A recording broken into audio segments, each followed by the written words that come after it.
Assalamu alaikum wa rahmatullahi wa barakatuh. Alhamdulillah, we praise Allah subhanahu wa ta'ala, ask Him some peace and blessing His beloved and our beloved Sayyidina Muhammad sallallahu alayhi wa sallam. Continuing the Adab al-Mu'asharat, social etiquette. And last few weeks we went through them. We're continuing in that section on the etiquettes of a guest, but it's expanded to other matters. So today the first one, number 62, intercession, shafa'ah. Doing shafa'at, intercession, on our times has become a power which the people of authority abuse to pressure others and is impermissible.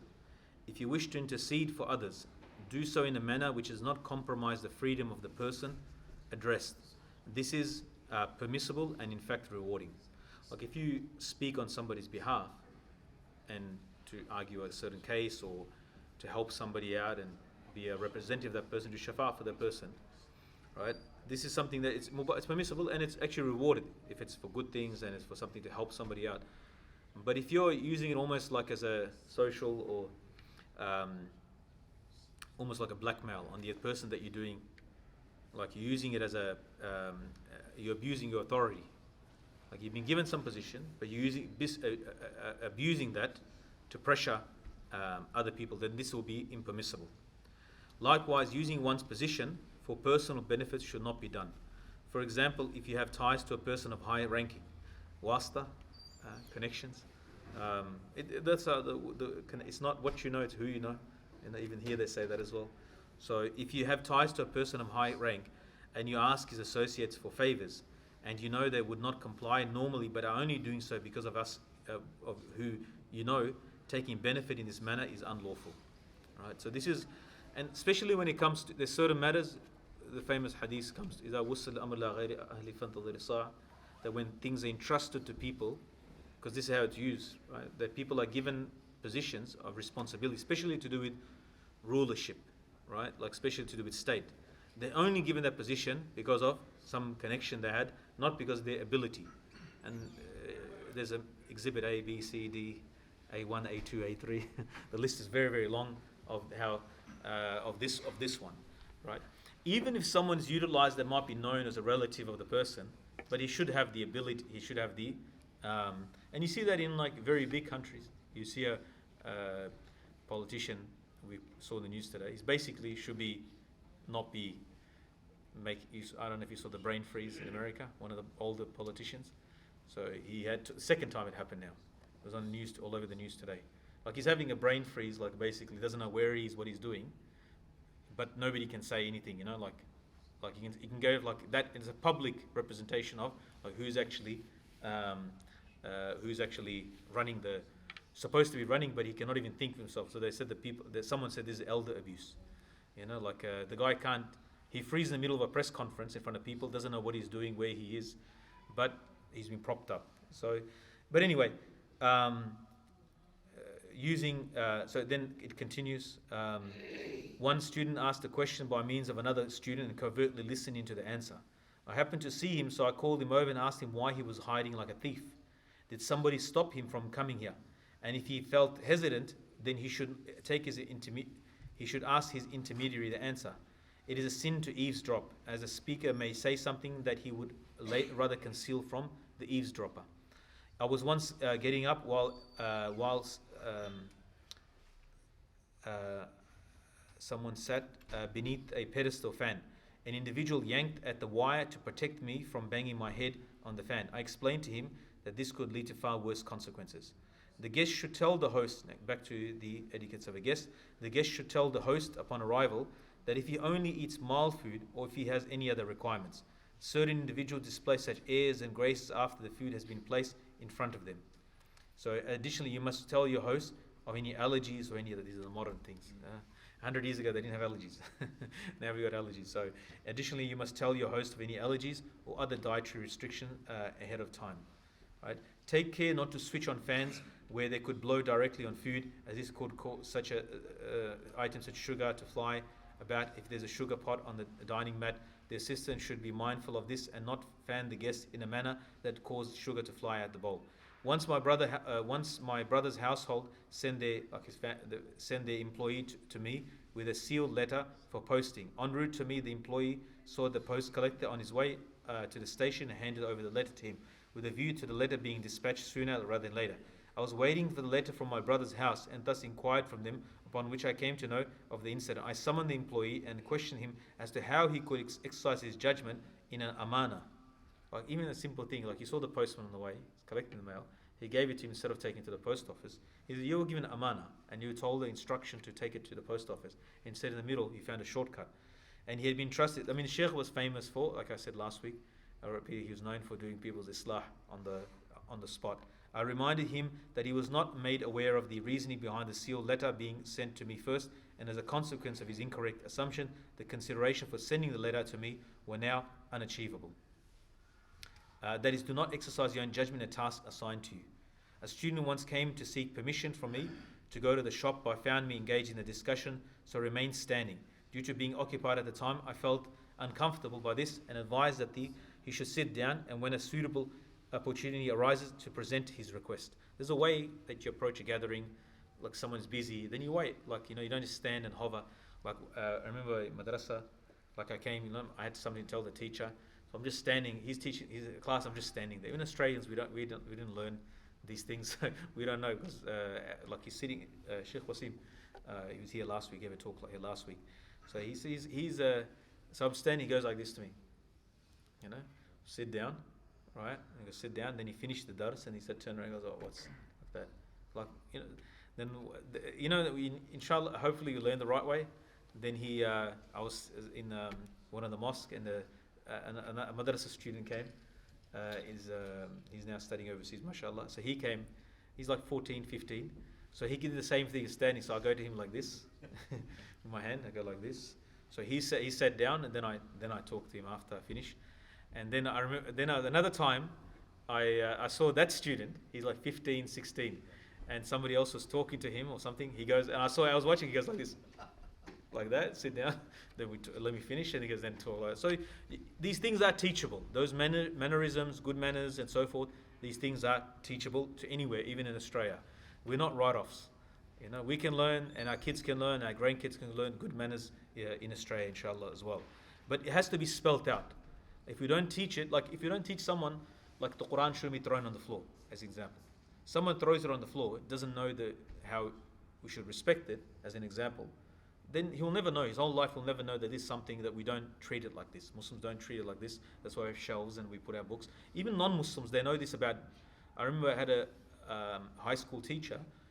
She was a Hindu. She wasn't a Muslim, and it was about a mathematics book. And she told the student, this is the tools of knowledge, learning. You shouldn't disrespect it. Don't throw it on the ground. Like it's general human sense. Things of value, things that you use, tools that you use for knowledge, you treat them with respect. I was noticed during Salat, someone had written on the desk and stuff. So one of the students, they're drawing on the maktab desks. But anyway, but these things, if you explicitly teach it, here you have to explicitly. Back home, you watch your father, uncle, grandfather, how they behave, society behaves, respectable people in society, how they behave, there's the words that they use, then you acquire those. Here, there's like 100 different sources of information coming at them, and one source is saying, you can talk to, they're taking things from Instagram and from TikTok and whatever, and there's all these fake TV shows and how people, behave with each other, but it's not even real, right? And so where they're going to acquire it, if we don't spell it out, that this is the way to conduct yourself, this is the way you walk and talk and behave, like if you don't, first generation migrant, they got it from their family. I'm saying the second generation migrant, they can't learn it the same way. They can't learn it the same way because they don't have that. Like I said, father, uncle, like for men, for boys, they look at their society of their elders and parents and generation. Oh, this is how families are taken care of. This is how you take responsibility generally. And then it's not the fault of the kids, the first generation kids that are here, because it doesn't translate. And I always give the simple example of please and thank you. If you don't teach it, that's the adab in English. That's good manners in English. Say please and thank you. If you don't teach that, because in the home they won't hear it, they hear their own language. And if a parent doesn't pull up their child, like somebody gives them something, and doesn't say thank you, and that's Islamic manners. Man lam yashkur lam yashkurullah. Rasulullah ﷺ taught us that the one who doesn't thank people doesn't thank Allah, right? So to show an expression of gratitude or thankfulness to a person who gives some bounty, then that's it. To say thank you is Islamic teaching based on that hadith. But do you understand? Like they might say shukran or jazakallah khair in their language, but then if like let's say they're at the shop or something and someone gives them something, they're not taught to say thank you, or say please when they make a request. Like these are manners in English. They should be like probably second generation migrants, if they're aware of it, then they can pass it on to their kids. Wallahu alam. A student once came to seek permission from me to go to the shop. He found me engaged in discussion, so remained standing. So I mentioned that. I guess once left some money in the author's pen pot without informing. So he used to write. He wrote 1,500 books and booklets, right? So he left in the ink pot money without informing. He found sometimes later. He asked people about it, and a short while later, the guest informed that it was a gift from himself. The sheikh returned to him saying, "What is the need to gift when the etiquettes of giftings are not known? You don't know the adab of hadiyah. Like you want to do tahadu, tahab, as the hadith mentioned, give gifts to each other and love increases, but I don't even know it's a gift.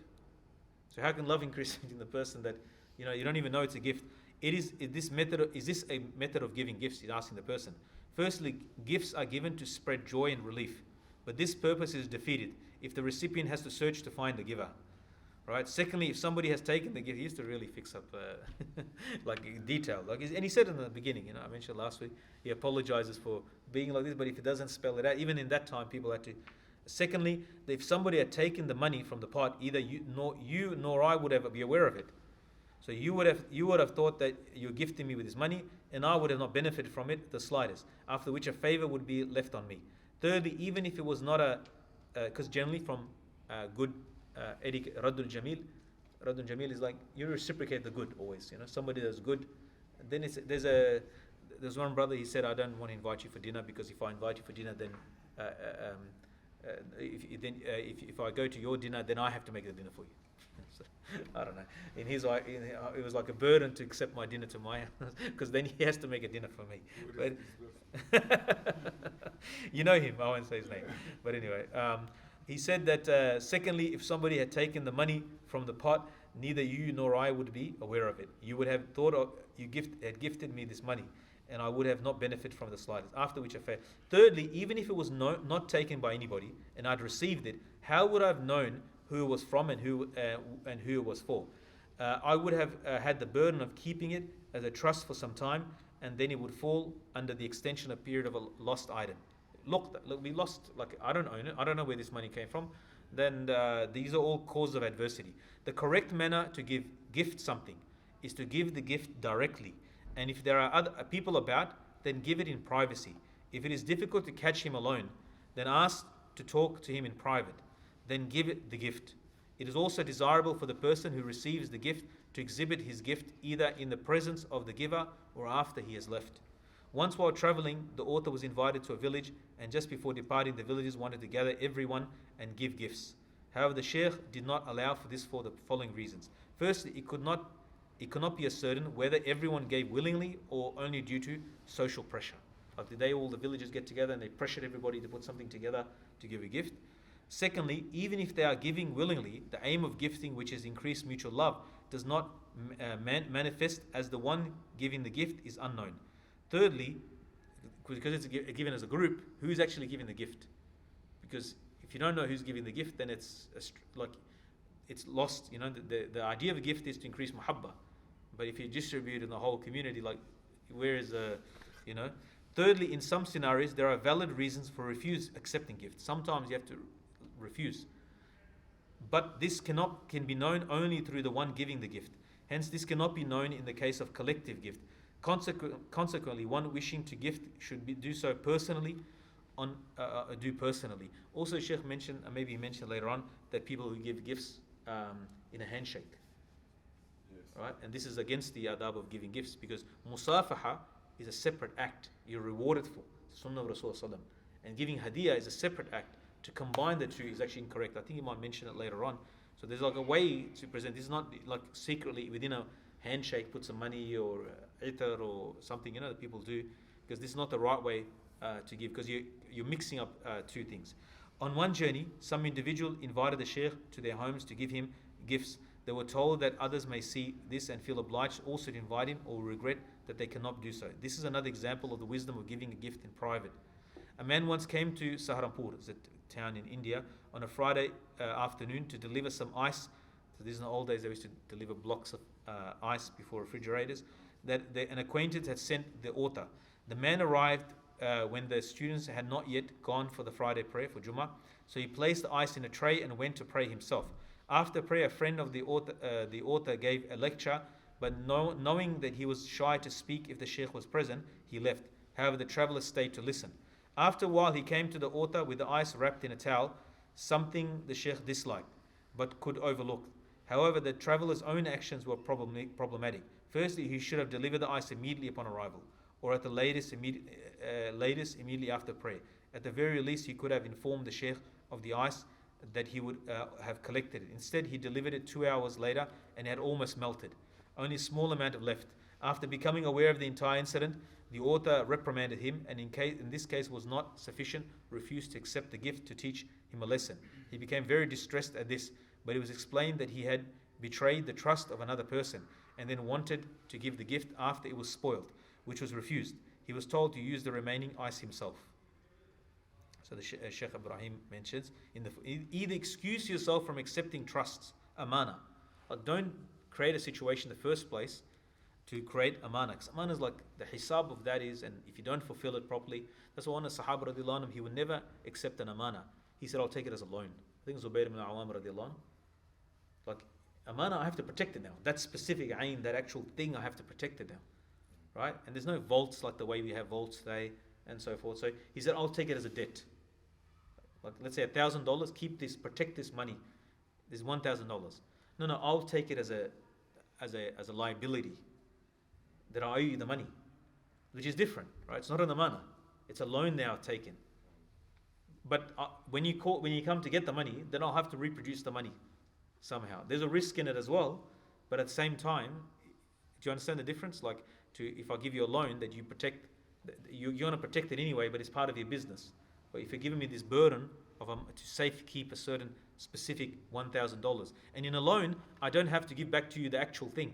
I can give you the a replaced money. It can be exchanged, right? So people they were thoughtful. They were careful not to dig a hole for themselves. In amana, if you're accepting amana, trust, and one of the qualities of munafiqeen is there's khiyana, usurps the amana, uses up the amana. So we're not.